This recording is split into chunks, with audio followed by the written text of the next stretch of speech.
Good morning, kids. Good morning, sub-tours. It's time again. It's time for Goat Talk. Today is Ask Us Anything. If you've got questions about sub-2 creative finance, I'll even answer a lease option question if you have one, even though we don't do those anymore. And Jodi's expert on all kind of things. What kind of deals were you doing? Oh, I did everything.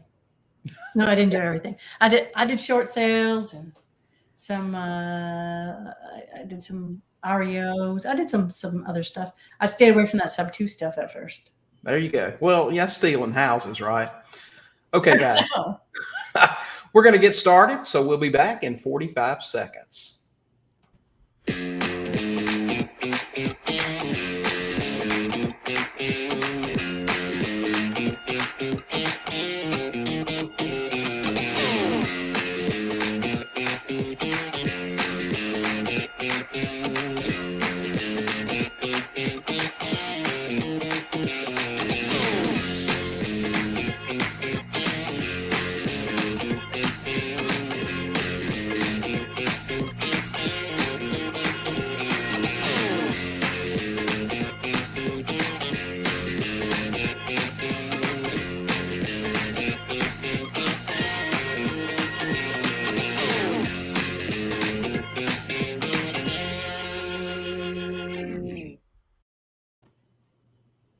I love Good that morning, song. sub-tours. We both started at the same time. What was that? I just love that song. Yeah. Hey, welcome to Goat Talk. Gosh, it's July the 7th. We are getting into the second half of the year. This is our weekly Facebook and YouTube live training. Hopefully, the people that watch this on my wall have moved over to YouTube so they can see it. I don't know. I know. How many people are on here We're today? probably missing some people because they're expecting to see it over on your page. Yeah. Hey, if you guys are here with us, say hello, say good morning, let us know where you are. Andrew's here with us in Fort Collins, Colorado. I guess that's where you are today, Andrew. Not sure. We've, gosh, I don't know. I don't want to butcher the other person that's here with us. Can you think you can? Steven. Jody's better. We can call him Steven Okay. for now. Goat friends from Memphis. Gosh, is that you, Sarah? You need to go to, what is it? Where do you go? StreamYard.com. Yeah, we have a banner for that. Facebook, I think. Hey, Jeff, good to We have see a you. banner. Tyree, Facebook good to banner. see you from Houston. Good to see you guys today. Today we're answering your questions, your creative real estate questions, and we'll be glad to answer anything that you've got there. Want to start out, a couple of weeks ago I started doing this, and we've got coaches, of course, for different things that we do, and a guy that I follow does a really cool thing on his weekly webinar that I said, hey, I want to start incorporating that into Goat Talk. And he says, listen, he says, we're going to talk about a specific thing today, but we're also, before we start, I want to give you one practical thing you can take and use in your business right now. He said, if you don't get anything out of what we're going to talk about today, I'm going to give you one tip that's super important that you can take away from this. And you don't even have to watch the rest of this thing. And he always does it at the opening, and he's really cool.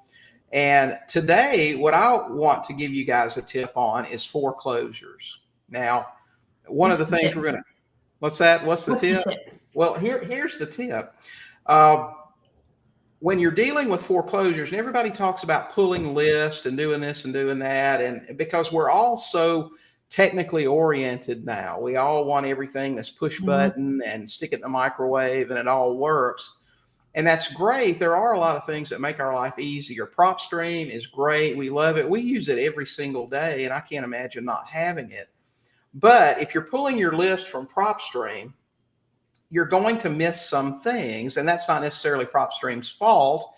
It's just that they pull in data from 1,000 different sources, and it depends on how quickly things are updated, how quick they're going to be updated. But let me give you a tip on foreclosures. If you want the absolute freshest, for lack of a better term, I guess, foreclosure leads, you're going to have to go directly to the source, and that is not PropStream. And as foreclosures are coming back, and man, they're coming back in Mhm. a big way. And Yeah. I hate to see anybody fall on hard times, but I'll Right. tell you, for 20 years, 2/3 of my business was foreclosures. These are people, they're under a timeline, they've got to take care of business. So they are But motivated also to sell. they were already on hard times for the last 2 years anyway. It's just that Right. now it's just coming to, be Yeah. resolved. Right. So let me tell you, so your best source for foreclosure leads is going to be one of three things. The first thing you've got to do is you've got to find out if your county, whoever handles foreclosures in your county, whether that's Superior Court, the court clerk, whatever they call it there, if they have online access. So pick up the phone today and call a local title company, call the courthouse. If you get the wrong place there, don't worry about it. Say, listen, where are the deeds filed? Mhm. Okay, where are the lawsuits filed? They will connect you to the right place. And just ask the question, do you guys have online access to the list pendants, notices, the first documents that are filed in a foreclosure lawsuit? And if they do, they'll tell you. You'll be surprised. They'll be helpful.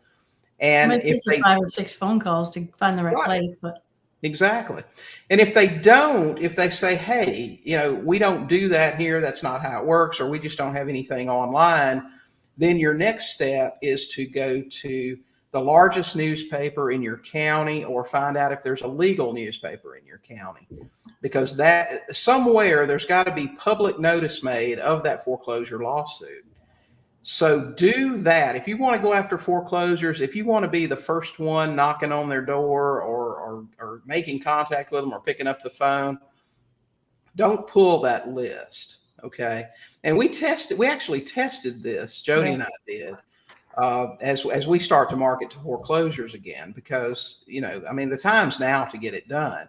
And we would actually go to the source in the county and find the latest ones filed this day, and then go into PropStream and say, okay, does PropStream have that? In a lot of cases, they don't. They Right. don't have it yet. They're a couple of A weeks lot behind. of them did. I mean, it's not like PropStream is way outdated. A lot of them Right. were up to date, but it's really not up to them. Mm-hmm. Right. It's up to So, the county how often they submit it to them. So right. So take that as your actionable item. Find out today, okay, where do you get the most up-to-date foreclosure filings in your county? And that's where you want that you want that to be your go-to. And now we're not going to do all that research. We found all the pieces to that, and we're going to get a VA to do all that for us. Go into that website every day, or go onto that legal online newspaper every day. And a lot of times these things are free. Now, occasionally you'll find someplace you have to pay for it. But still, if you're paying $100 a year or something for online access to something, they'll let you buy deals where you'll make $30,000, $40,000, $50,000. Is that a good, return on your money? Well, absolutely it is. So get out there and do that. Don't rely on lists. Don't be lazy. Be the first one to get to them. So I hope that helps you guys. When I lived in Wisconsin, we had a local, it was like a public notice. It was just public notices. The paper was only that. It wasn't like a regular newspaper, but it also had probates in there, probate notices, and can't remember if it had divorces. I don't think it had divorces. Right. But it had a couple other things too. So if you do those things too, then those papers are really worth it.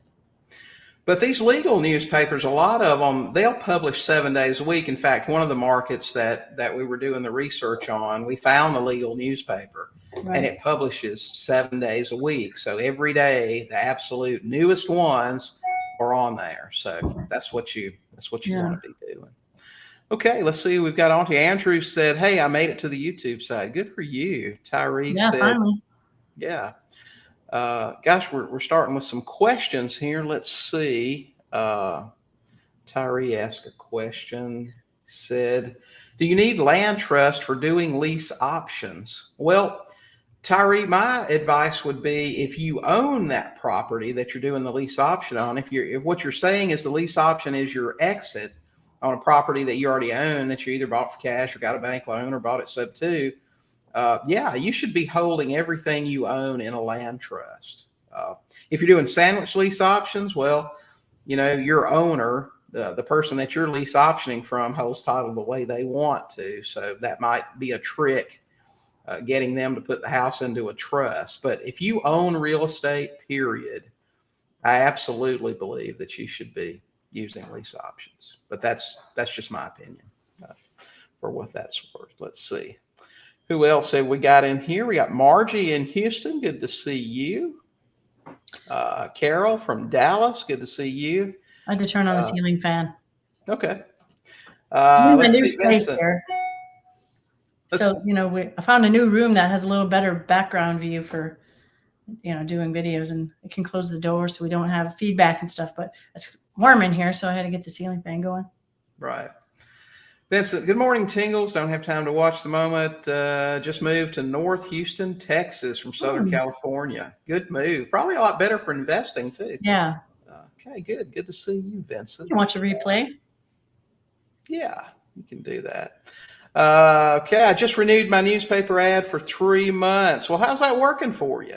Okay, are you talking about an ad that you're running for sellers? Yeah, let us know how that's going. Okay, we've got another Facebook user. It says, good morning. You want to make sure you go to StreamYard.com/Facebook and give Facebook all your business there. Let's see, Margie, in a legal newspaper that has probates listed, how would you approach the listing? What's your thoughts on that, Jodi? Well, there's a couple ways. There's people who have a knack for being able to talk to people like that, and there's people who don't. And I think if you don't, I think you kind of send them a letter that's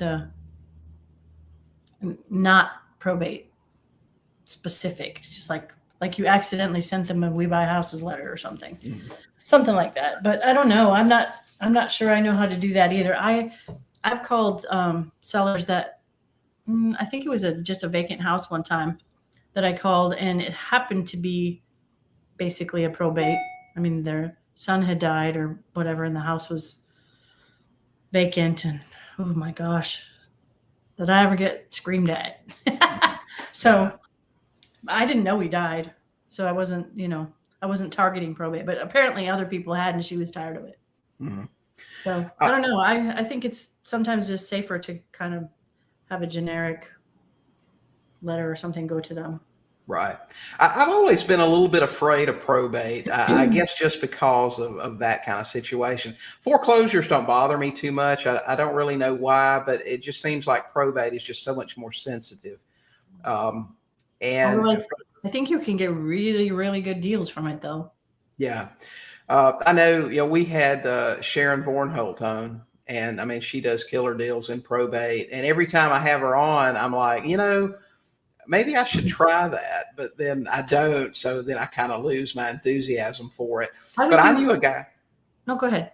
No, I was just going to say, I knew a guy one time that his approach was, if there was a specific probate property he wanted to target, he would go to that house and knock on the doors all around that house and leave a door hanger if no one was home. So when he approached that house, it didn't look like he was targeting it specifically. Right. He'd like put a door hanger on each door, and so it didn't look so funny. And he had a very generic approach to it. It was nothing about, hey, I understand your loved one passed away and we're interested in your house. It was just, we're looking for houses in this neighborhood. I've been talking to your neighbors and thought we'd stop by here. And if they mentioned it, then that was his opening. Right. And I would definitely do a probate deal. It's just as far as it's contacting them that makes me feel a little weird. If it was incoming, like they responded to some other bandit sign or mailing or something, no problem. I think the deals are great. Who is it that we know that is connected with a probate attorney that gets referrals, and that Randy, right, and that would be ideal. Yeah. Yeah, and we need to have him on here to talk about it. You're not pestering them. You're not like an ambulance chaser. They're coming to you, right, or being sent to you. Yeah. Morning, Phil. Good to see you. Phil, I think, has got a question. How can I delay the foreclosure sale of a house when the auction date is only 1 week away? Well, why do you have to, I guess, is my question. bought houses, a day or two before the auction. All you need is time. All you need is a reinstatement figure. And of course, you can do the math on if it's a good deal or not. You walk through the house, you know what the house needs, what the seller's willing to take.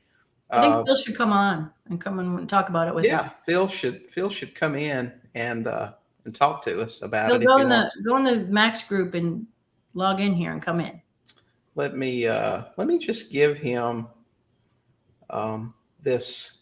You wanna get the link here and send it to him in Messenger and let him come in if he wants to and talk about it. But there are several ways to do that. I mean, you can file a TRO, a temporary restraining order, that'll delay it for a couple of weeks. You can do that yourself. The best way to do it, if you aren't familiar with how, is to hire an attorney to do it for you. There's a couple other things they can do to delay it. I'd never recommend for anyone to file bankruptcy, and you don't want to do that either. But a week should be plenty of time. You get your reinstatement figure from the attorney, and if it's a good deal or not. You get the people out of the house, but the TRO is probably the best thing to do to buy you just a little bit of time. To where you can get out of there. And you can also consider talking to the attorney saying, look, and we're trying to negotiate a deal on this thing to buy it. And sometimes they'll delay the sale. It just depends on how many times the people have been behind and how much trouble they've had with them to begin with. So I would approach that probably first if I were you. See, Jeff says, I agree with probate. I'm timid with them as well. I have no issue talking to people about foreclosures and taxes. Yeah, I know. Probate just seems a little touchy to me. You never know. So for that reason, everybody has a thing. Yeah. Some people, that might be just something they're really good at, and more power to them, I think. Mm-hmm. Okay. All righty. Let's see. I love my niches, standing out, approaching from a stance of help. I do have plans for probates in the future. Well, man, I'm interested in hearing about that. I understand how you can, and I don't mean to be light about this or anything. I understand how you can help somebody with delinquent taxes or with foreclosures, but I don't know how that help thing works on the probate. I've known people that approached probate as a full service type company. Listen, I know you had a loss. We're here to help. We can get everything out of the house. We can, take care of all the cleanup, get this thing ready to go, and do a whole bunch of stuff like that. So if that's what you're talking about, I'm somewhat. Well, that definitely seems like a help. Yeah. Especially if it's like people who didn't really want to deal with this house and they don't know what to do with it. Mm-hmm. Right. Let's see. Do real estate deals. Well, I appreciate that. I appreciate that, buddy. Let's see. I've had banks delay foreclosures on occasions. Yeah, but that might not be the best approach if your exit is subject to, telling the bank, listen, we're looking at a sale. Unless of course you made it look like in the end that you didn't do it. And I don't know how deceptive I want to be with a bank on all of that. We don't wave the sub-2 flag in their face and say, listen, we just took over the payments on this house. Yeah. But if approached about it, I wouldn't deny it either. If they contacted me directly after the fact and said, listen, did you take ownership of this house? Are you making the payments? I would have to cop to that, I suppose. Mm-hmm. I wouldn't want to deny it. So let's see. Sorry if this has already been asked, but if I'm buying a property via land trust, how do the taxes and insurance transfer if they're escrowed with the lender? Well, let's just say that you're buying a house from me, I'm deeding it over to you, whatever my sales reason was, doesn't matter. I deed the house to you. You start making my payments to Bank of America. It doesn't matter about the taxes and insurance. The county's still going to bill escrow. You're still going to make a taxes, principal, interest, taxes, and insurance payment to Bank of America that's going to cover those taxes.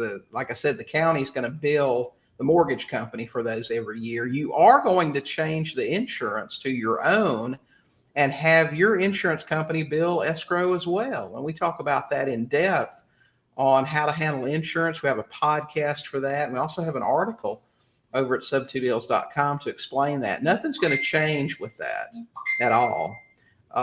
You just set your new insurance policy up with your lender and have them bill escrow, and they'll bill escrow every year, just like the insurance that's in place does. And you'll want to use your power of attorney to cancel your seller's insurance policy. And if you do it right, you'll be able to get any refund that's coming back. So you want to do that too. So I hope that helps. No difference in how that works when you're using a trust at all. So if you got a deal going on, good for you. Okay. Hey, Phil's in here. Hey, Phil. Good to see you this morning. Hey, guys. Good morning. Yeah. How are you? I'm great. How are you guys? Good. It's still early over in California, isn't it? It is still early in California. Yeah, I had to make myself a little more respectable for coming on camera, you know. Well, tell us about this foreclosure you got going on. Yeah. So we got a house that we have under contract. We're going to do a flip on it, and we were going to use a hard money lender. But we started talking to the seller a little bit more and asked her if she would carry essentially the note on the property while we were doing the rehab. Now, we only think it's probably going to take us about 4 months or so to rehab this thing. The problem she wound up coming back to on this was that she is several months behind to the tune of about $23,000.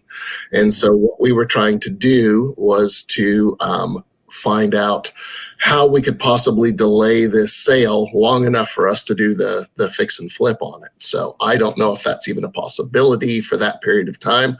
We talked to the bank to see if we could, maybe put it on the back end or the outstanding amount on the back end, or maybe even pay some of it. But it's so close to the auction date right now, they basically want us to either pay it, all the arrears in full, or pay the mortgage off. Yeah. So you agreed to a sales price with her, and you were going to pay cash for it. Correct. Okay. So let me ask you this question. Just in general, what are the numbers on this? What is her sales price? 106.5. Okay. So she's going to sell to you for 106.5. What's the property worth after you fix it up? 200. 200. And how much does it need? Now, this 106.5, obviously that includes her arrears. Correct. Okay. Correct. That's everything. And it's worth, and you're sure on that after repair value. Yes, we had a local realtor give us a comparable market analysis, so we're good on that one. All right. So what's it going to take to fix it? About 30, we think. 30. So basically, with closing costs and everything, 55,000 to pay up her arrears, fix it, and get it sold, right? You got it. Okay. So why don't you just get her to sell it to you now and pay up her, just write a check for the 23. That's what I would do. And then rehab it and sell it. I mean, you're going to need 55,000 to do that. Yeah. I was hoping not to tie up all that money because we've got another couple of projects going too. Right. I would get her to sell it to me. Well, you could get a lender to come in and do that too. If she'll take her note in a second position, you come in and borrow, let's just add a cushion to it, 70,000 to cover her arrears, your rehab, closing cost, holding cost, whatever. Borrow 70 from private money. Is any money going to her? I missed that. She holds a note for the balance that you owe. Yeah, she's got a balance between the note and the arrears and everything and the purchase price. She's making about 20. Okay, so so this is what I would approach with her. You won't have any trouble borrowing $70,000 to cure the arrears. If she's only getting 20, your lender should come in and just fund all of that so you can pay off what she owes, pay her. I mean, gosh, a private money lender should lend the whole thing. Yeah, I think that's probably the if we can't delay anything, then I think that's probably the way we'll wind up going and just pay everything. I don't see them delaying it for 3 or 4 months, and you don't want to put yourself in that position where they could foreclose anyway if you're not through with your rehab. So I would just let the private money person fund everything, and if they won't fund it all, I'll ask her to take her profit in a note until you can finish the rehab, put her in a second position, and she'll get paid when the rehab's done. I mean, otherwise, what's her option? She's going to lose her house. Right. Yeah, exactly. So, yeah, and I think she will. So yeah, we just need some private money that can make a decent return. And Phil@smithwellgroup.com if anyone's interested. Yeah, there you go. Well, maybe we've got somebody on here that can do that. Sure. Yeah. Well, I mean, we've got the money, but we just don't want to tie it all up because we've got another projects going right now. Yeah, I get that, but it would just be for a short period of time. Exactly. I would do that even if I had other stuff, I guess. I mean, it sounds like a pretty good deal. I mean, if you're going to have, well, like I said, if you're sure about that 200, because man, this market's a little weird right now. Yeah. And 3 months from now, it might be, you never know. 150. Yeah. It could soften. It could soften a little bit, but there's enough cushion in it that it's still good money either way. Yeah. Rehabs though, man. I'm telling you, I don't know. Raphael got us started on this, so yeah, blame him. Oh, okay. Yeah. I understand. Where is this one located? It's in Birmingham. Oh, okay. Yeah.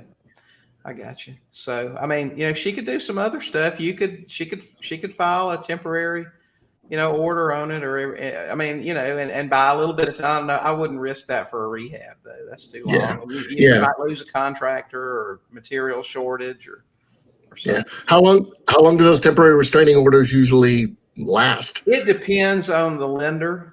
How long, how prompt they are in getting back in. How far behind is she? How long have they been messing around with her?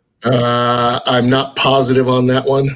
Tracy was talking to her in the bank the other day, but I mean, for $23,000, it's been a little while. It could be a couple of weeks. It could be months. It just depends. I mean, you'd really be rolling the dice with that. I mean, if they got back in there, if they were very aggressive, you might have to wind up paying it off anyway. What kind of repairs are like livable kind of repairs, or like, is it just cosmetic or what? No, it's a little more than just cosmetic. Yeah. So it needs a good update, and if we're going to sell it on the market, we wanted to make it look real nice. So it's a really nice neighborhood, and that's like the worst house in that neighborhood. So yeah, I got you. Okay, well, good luck with it. Let us know how it goes. Thank you, guys. Appreciate it. Good to see you. Yeah, good seeing you. Good to see you guys. Bye. Bye. Right. It sounds like a good deal. Hopefully they can get something done with it. Let's see. We've got a question here. What's your approach when door knocking, say a pre-foreclosure? I'll tell you, and this is what we tell our students. What would you say on a door knock, Jodi? Well, I don't know. You wouldn't. You wouldn't like the door knocking, probably. I don't particularly like to do it. I especially don't like to do it by myself. Right. Yeah. It's probably not safe for ladies to go out, and I wouldn't recommend that. Yeah. But the approach that stand behind you. Yeah, that's right. But I have always found this, and I'm sure Jeff here will agree because he does this in a lot of his marketing. But for years, going way back to when I just worked locally, I would knock on the door. When the person opened the door, I'd say, "Hey, I'm looking for Joe," because I already knew what the homeowner's name was. Well, I'm Joe. What can I do for you? I'd say, "Listen, Joe, my name's William. I'm here because I understand that the bank's trying to take your house and they've hired lawyers to help them do it. I'm here today to see how I can help." Yeah, you position yourself right away that you're on their side. Right. Because most investors out of the gate are, "Hey, listen, we want to buy your house. Are you thinking about selling it?" It's like your bank's trying to take it from you, and we want to take it from you first. Right. That's what it sounds like. So at least at that point, they're going to be open to talking to me. And most of them are just going to say, "No, I've got that taken care of." And at that point, you go, "Listen, man, that's fantastic. I'm really glad to hear it. But can I be your plan B?" And what does, well, okay, well, what does that mean? Well, if whatever you're doing, whatever you're planning falls through, can I help you? Can we stay in communication? And everybody's going to say yes to that. And then you have the okay to give them a call, put them in your CRM. They get a text, they get a message from you, and depending on your foreclosure timeline, wherever you're working, if you're in Georgia or Texas, that may be every couple of days because they really don't have much time. But if you're in Florida, it might be once every month because, the foreclosure process here takes, can take years. Mm-hmm. So just to follow up and see what's going on, because I'm telling you, and I know this because I've done this for a really long time, most people are one and done in their contact. They just are. They don't follow up. Oh, they said no, they're not interested. But people change. They change their minds. And you'll have people. They think they can, a lot of times they think they have a plan that doesn't end up working. And so now they're out of ideas. And if you call them again and go, hey, I'm still here, they'll be like, okay, well, I didn't think I would need you, but I guess maybe I do. Right. And so that's why it's really important. I used to do that with when I was doing short sales because I was I was reaching out to foreclosure people. Right. And a lot of them they said they had it all figured out and they had a plan, but that, they were planning on borrowing it from their brother and their brother said no, or they were going to use their tax refund, but it wasn't enough or whatever. So, and you'd be surprised at what some people's plans are. I'll tell you about my attorney relayed an experience to me once that had just happened to him. That's why we were talking about it. But he told me that someone had put a house under contract to buy and had put an earnest money down, and they had gone through the whole process. They were paying cash. They were sitting at the closing table, and of course the agent was there, and the seller was there, and the potential buyer was there, and the attorney was there, and they were all sitting there waiting. And it was like, okay, we need the check now. We need the cashier's check. We need the funds. And the buyer said, well, I'm waiting for it. It's going to show up any minute. And they were like, okay, well, after a while, it was like, okay, well, who's bringing it? What time are they going to be here? And the buyer was like, well, the Lord's going to deliver the money, And listen, I'm not discounting, miracles that God can do. But this guy just, I'm going to get this house under contract and the Lord's going to make a way for the money to show up. Okay. And it didn't. That wasn't the Lord's plan. The miracle didn't happen, but I'm just saying, people and their ideas about what's going to happen. I've heard of people saying, well, I'm going to hit a scratch off ticket before the auction, and I'll be able to reinstate it. Well, and then a lot of people will tell you they have a plan, but they really don't. They're just embarrassed to tell you they don't, and they don't want to talk about it. Right. And if you just stay in touch with them and say, listen, I'm here, I'm here to do what I may not be able to save your situation, but I'll always be a resource for you to help in any way that I can. And if that's the way we've always approached it. Obviously I want to buy a house, but if all I can do is help somebody save their home today, there's nothing wrong with that. And, we throw this statistic out. You had something? Oh, no, I was just going to go ahead. I was just going to say 70% of people in foreclosure will be in foreclosure again in the next 12 months. That's a statistical certainty. It happens all the time. Because they bail out for a little bit, but they can't sustain it. A family member came through a tax refund at the right time. Something happened. But most people get into foreclosure because they don't manage their money properly to begin with. That's just the way it works. And they probably will be in foreclosure again. And you're going to be the first person they think of to contact if they do decide to sell their house. Have you found that to be true, Jodi? Yeah. So absolutely it is. But I was going to just say that I like your approach of saying, I'm here to help you, like protect you from the bank, because the sooner you align, or they feel that you're aligned with them, instead of, I'm here to, what's the word?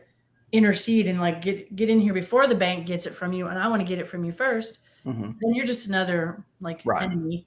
You're just another predator, basically, that's trying to take advantage of their situation. Right. Well, no, I'm going to try to help you first. And a lot of times that's as simple as doing something they've been afraid to do. And that's calling someone at the bank and talking to them. Right. You know, they don't answer their phones. I'm telling you, we were calling people.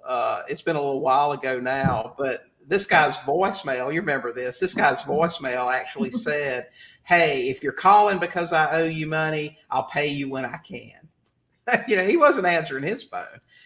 It wasn't just his house that he was having problems with. Right. He had so many people chasing him. He just wasn't going to answer the phone. That's right. At all. So anyway, let's see. Jeff has a comment. Simply connecting with trusted resources and potentially managing all of that. Right. Exactly. That's how he's going to be handling probates. Let's see. Who we got next? If you're new to real estate, do you think doing subject to is too advanced, especially starting off? If not, how would you go about moving forward with it? Well, you know, people make subject to sound like it's really, really complicated. It's really not. It's as simple as someone deeding you a property.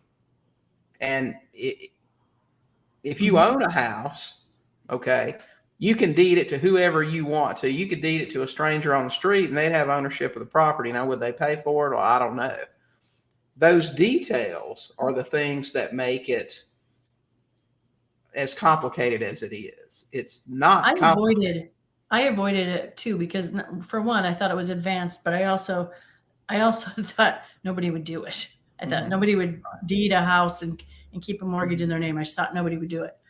But when I did the first one I did a couple of years ago, I remember I messaged you. I'm like, this was like magical. It was so much easier really than a lot of other type of deals that I had done. Certainly I'd done short sales and it was a lot easier than that. It really wasn't complicated.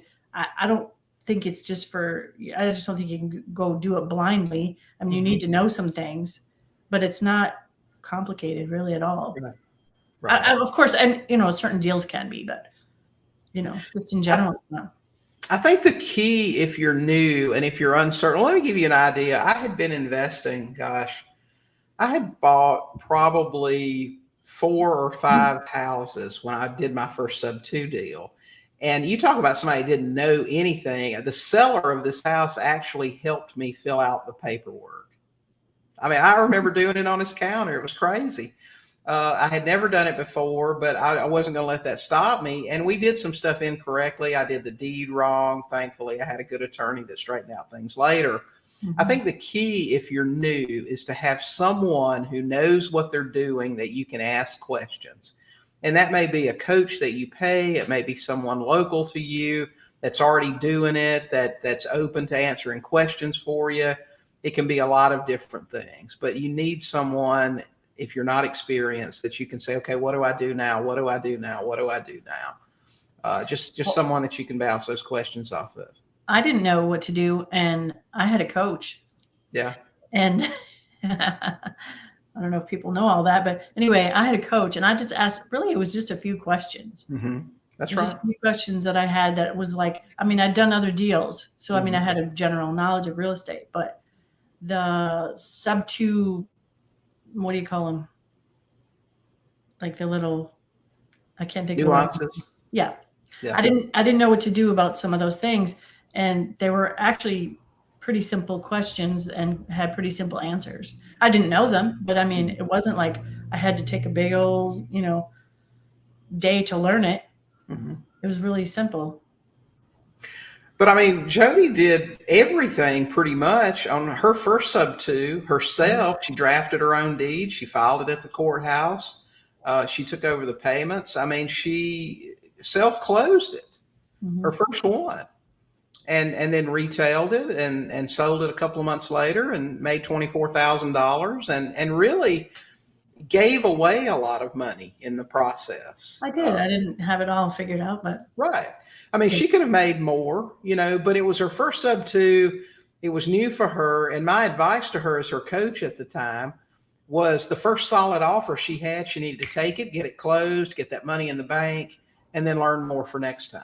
And I did the same with the short sales. When I started short sales, I had an offer where I was only going to make $6,000. This was 12 whatever years ago.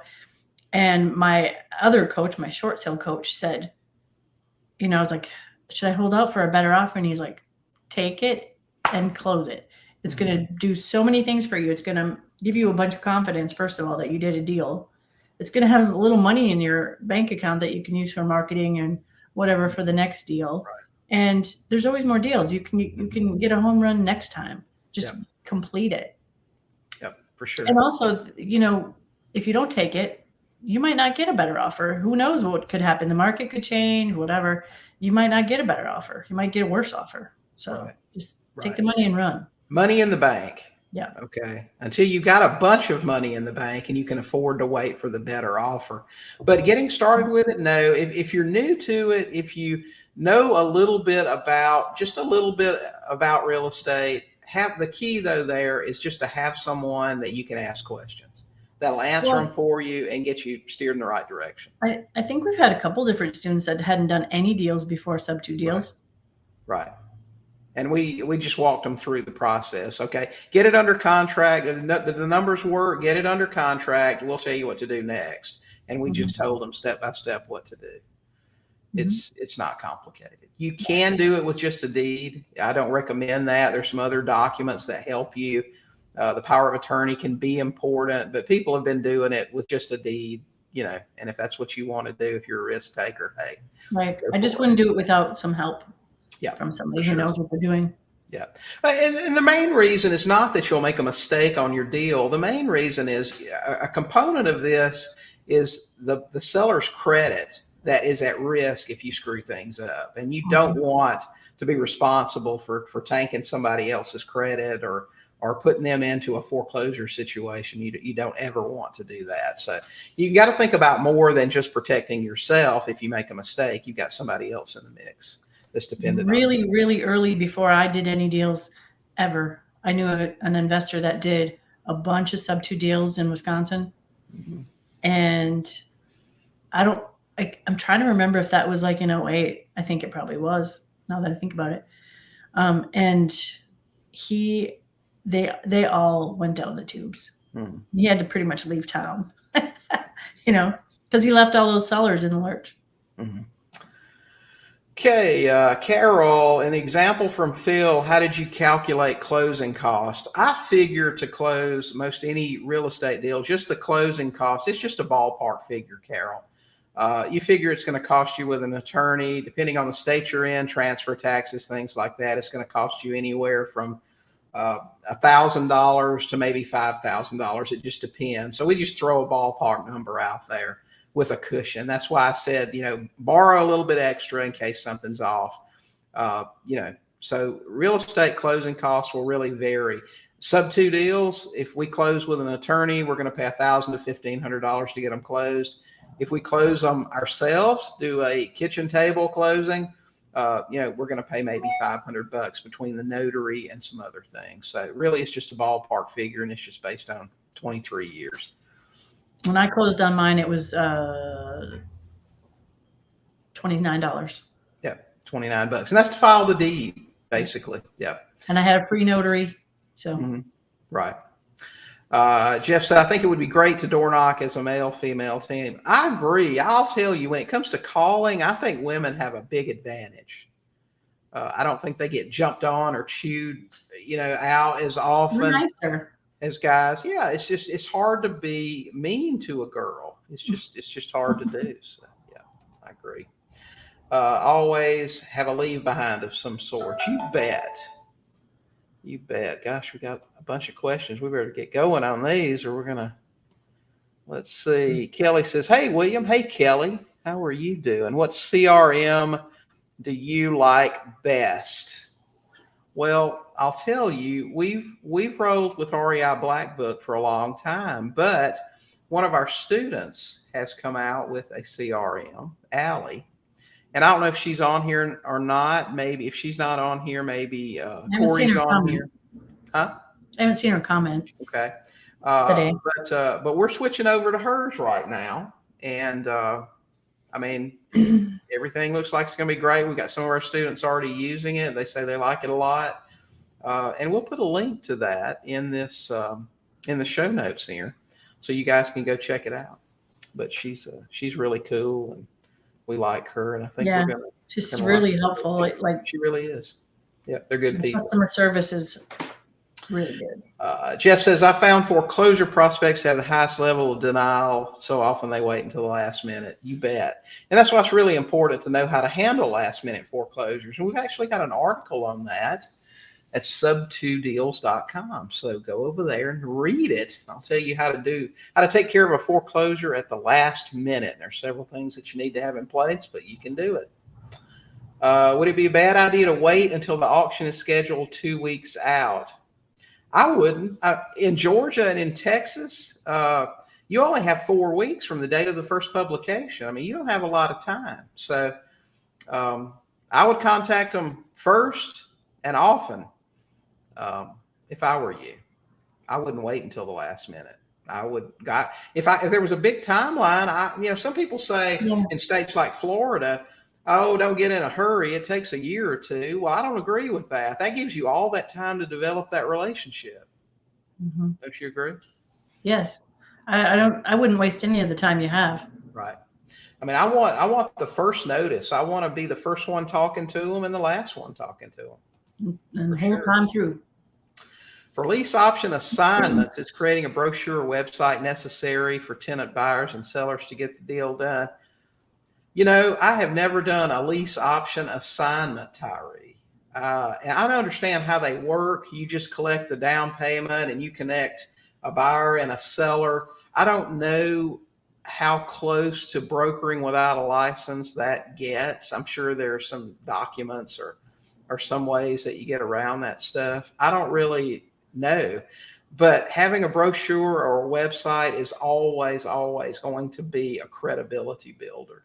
People think if you're not on the internet, you're not real. If you don't have a website, you must not be very trustworthy. But yes, marketing pieces, website, I think that probably is necessary. I would say that. Not necessary, but helpful. Would you agree? Yeah, I do. Even though this is kind of outside of our area. Yeah. Well, I mean, in any business, especially real estate, they want to look you up. They want to see you on a website. And if you've got something you can give them, a lot of people ask for that. So, yeah, that's good. Make sure you include testimonials on those things. Depending on the conversation, I'll kindly say something like, no shame or judgment. I'm just looking to help as best I can. That alone can get them to open up. I agree. People in foreclosure, it's just like the guy with the voicemail message. It said, if I owe you money, I'll pay you when I can. All they're hearing from are people that want money from them. And very few people that they're saying, how can I help? Well, another thing is, this isn't going to apply to everybody, but 15 years ago, we got behind on our house payments and we got into foreclosure for a little bit. And I was able to catch us up and get us out and we were okay. But I still went through that ordeal and it was stressful. So I would bring that up. I'd bring up how I was in foreclosure too. And I did manage to figure mine out. But, if I hadn't, I would have hoped somebody could help me out of it. And so I can kind of use that story, to identify with them or whatever. So obviously not everyone can do that. But if you have ever had something similar happen to you, dude, use that. Because they feel all of a sudden like you're not judging, that you've been there. So, and a lot of people have gotten it, maybe not had the papers filed, but they've, gotten close or been behind and know that stress. You know what I mean? Mm-hmm. Sure. And you can also use, if you've bought houses before from people in foreclosure, use that experience and say, listen, I've dealt with a lot of people in your same situation. You are not alone. There are a lot of people dealing with this and going through this. So don't be embarrassed. Honestly, you can also kind of blame COVID, say, oh, I know a lot of people have been in this situation. Even if it really doesn't apply, it makes them think you're letting them off the hook a little bit. Mm-hmm. Yeah, sure. Do you buy short sales? If sub 2 doesn't work out, or can you buy on short sale with sub 2 terms included? You know, someone asked me the other day, how do you decide if a deal is a better short sale than a sub 2? And I said, well, that really depends on what your exit strategy is. If you want to live in the house, can you pay $250 for a house worth $200? If you love the house, if you can afford the payment, does it really matter if you're going to stay there, if it's going to be your home? No, it really doesn't. If it's worth that to you, and man, we've been in an example of that for 2 years now, people paying $50,000 and $100,000 more than asking price. In Florida, and I'm not sure about other states, lenders actually waived the appraisal on houses. Just get them sold. I mean, it's crazy, crazy stuff. If your intent is to rent a house out, let's use the same example. This house is worth $200. They owe $250.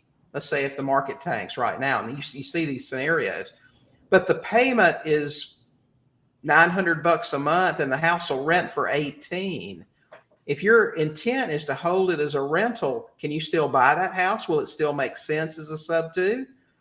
Why not? You're going to make $900 a month in cash flow, and guess what? Eventually, the house will be paid for, and values will probably come back at some point in the future. So, can you make sense of an upside down property? Depends on your exit strategy.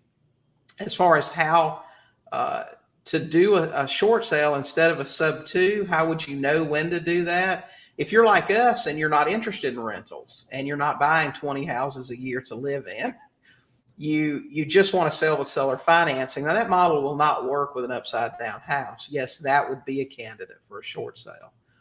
I don't do short sales. Jodi does short sales, but I don't like them personally. But you've done many of them. I would consider it again. Now that I know a lot more. Like I said, when I did short sales before, I was new and I didn't know much about real estate in general.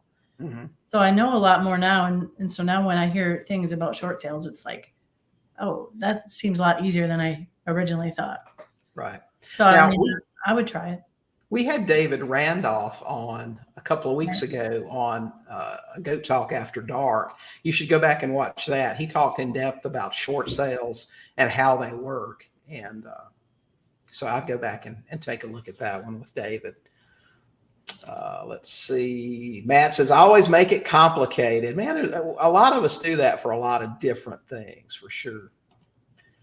Phil said his first deal was a sub 2. Huh?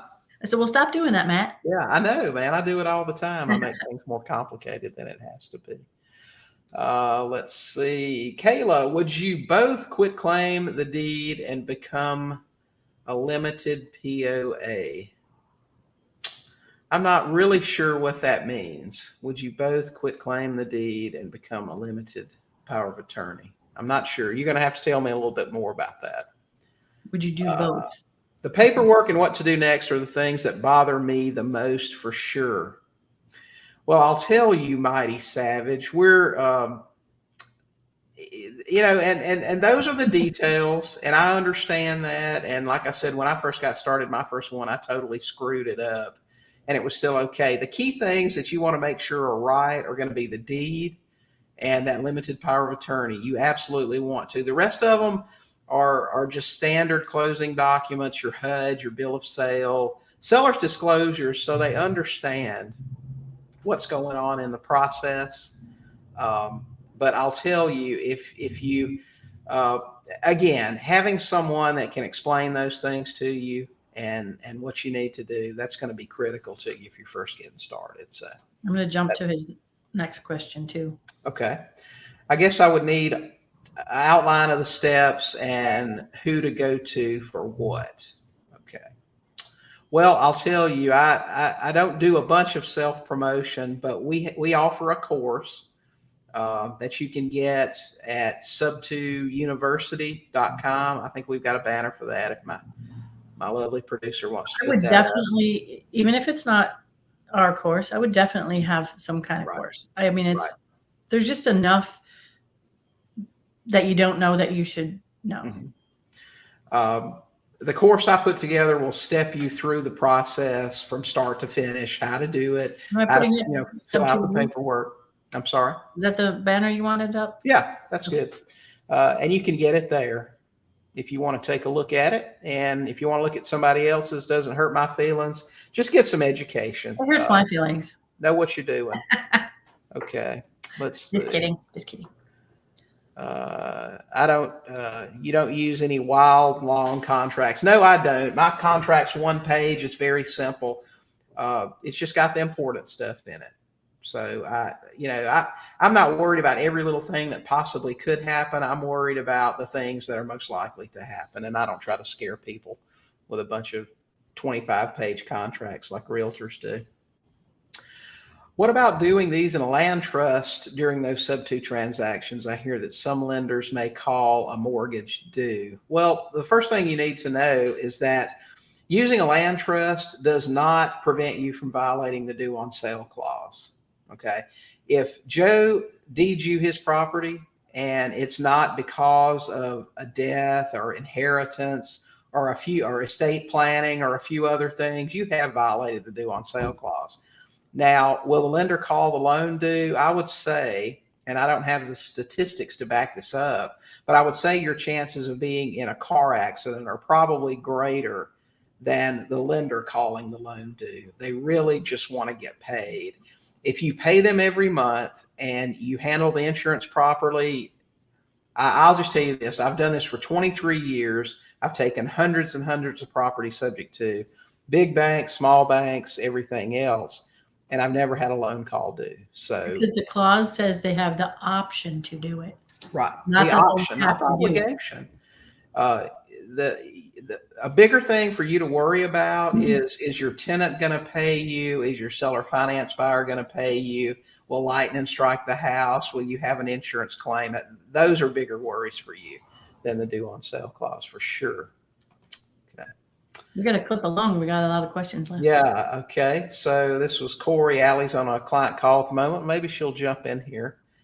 So glad I found this page. Hey, Kayla, we're glad you found it too, and help you any way we can.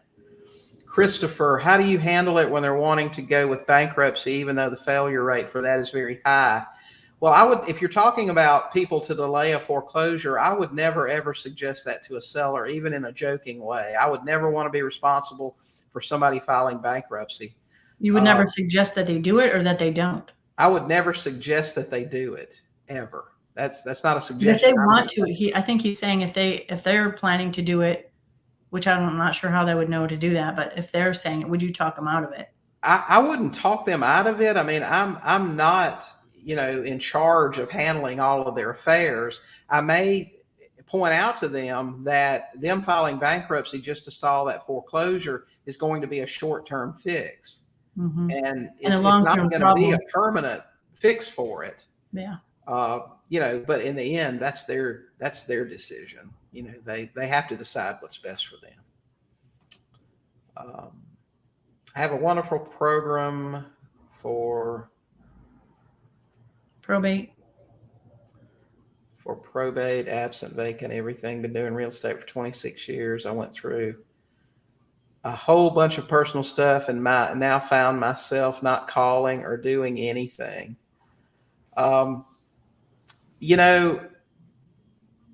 Things happen to people, and if what you're getting at is you're just not taking action, that's a mindset issue right there. I had a period that I did that too, and I think you did too. Right. But I'm telling you, oh yeah, I did for 2 years. Mm-hmm. I put everything on hold, and that was 10, 12 years ago after a divorce. And I just said, man, I've got to figure out what I really want to do. But I'll tell you, making yourself a list, I want to do this thing today. And even if that's just calling one seller, okay, or finding one resource to help you get something done, one thing each and every day will pull you out of that. I mean, that's what it did for me. So she's stuck. Yeah, so stuck. Well, listen, you can get out of that. I love real estate. I have a website. Yeah. What you've got to do is just start taking small actions each and every day. Don't try to do anything big today. Don't try to call 100 sellers today. call one seller today. Because that little accomplishment makes you feel emboldened to do the next one. I'm telling you, making a little list of things that I have to do when I don't want to do anything, and then just crossing each thing off one at a time gives you a really big sense of accomplishment. What got me to get back into it a couple years ago, 4 years ago, I had taken a break for about 2 years. And what got me back was I was talking with somebody about it, and all of a sudden I was like, oh, I really miss doing that. And so I started joining a couple Facebook groups again, and just kind of surrounding yourself or watching YouTube videos that are about real estate that kind of get that little hunger for getting back into it to get bigger. And then, it just starts to go from there. So being on this video, maybe, hopefully it's inspiring enough to get you to, take the next step. And if you love real estate and you're obviously on here, so you're hanging out with real estate people, get one of these people that you have some sort of communication with and get them as an accountability partner, and you guys hold each other accountable for getting something done each and every day. Have a 5-minute conversation every day. Okay. You were going to do this. Did you get these things done? And somehow just having to fess up to somebody that you didn't get things done makes you want to, man, I don't want to have to tell them I didn't do this stuff today. So. And I don't know. I mean, we have the $7 group. That might be a nice place to just kind of get back in the swing of things. I don't know. Right. I'm not trying to sell anybody, but. Right. We actually got a question about that. What's the difference between your two mentorship programs and which one is more suited for a newbie and why? We've got the $7 coaching, which you can go to $7coaching.com. That's a Facebook group based coaching program, $7 a month. And it's a place, we've got resources in there. We've got a bunch of forms and ebooks and things like that. And I try to get everybody's questions as they ask them, but sometimes I miss them. So we have a post every week where I go in and do a Facebook Live and answer all the questions that have been asked that week. Guess how much it costs per month? $7. $7. Okay. The Sub 2 Max program is a more advanced program. Not saying you can't be new and get in there. Right. Phil's still on here. Maybe he can offer a comment about what he thinks about it. But we've taken tons of people in there that were brand new and got them their first deal in, 60, 90 days. Carla's a good example. Walked them through the process. Yeah, Carla, she came and joined and bought a house right away. And I don't know how much Carla made, $35,000 on it. And who was it? Mark that came in and bought a house in like 60 days and made like 50, 60 grand on it. So we can walk you through the process too. But it's if you're really serious and you want to like really go, then go ahead and go to the Max group. It's not like so advanced you can't use it. You can join the $7 group if you want to get exposed to our training, see if you like it. And then if you want to move up to the Max group, you can, and you can leave either one anytime that you like. So, but we're hoping you'll stay. Any other, gosh, we're going to have to get off here. We're running overtime today, aren't we? Okay. Guys, we're going to try to answer these questions that have been posted. We'll just answer those on the thread. We're going to have to get out of here and let everybody else get back to what they're doing today. A couple of things. One, we're going to be having a meetup dinner with some of our Max students in Ruskin, Florida tomorrow night. If anyone here is close to the Ruskin, Tampa, St. Pete area and would like to join us, send us a message on Facebook. If you're on Facebook, send Jodi a message, send me a message. We'll give you the date and the location and the time. And if you want to join us, you can. We're going to go out and have dinner tomorrow night. I just wanted to pop this one in.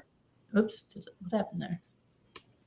You too, Matt. You have a great day. I don't know what happened to it, but he asked if he would do well with just the Sub 2 group. With just the $7 coaching? Yeah. Listen, I'll answer any question you got. Okay. That one.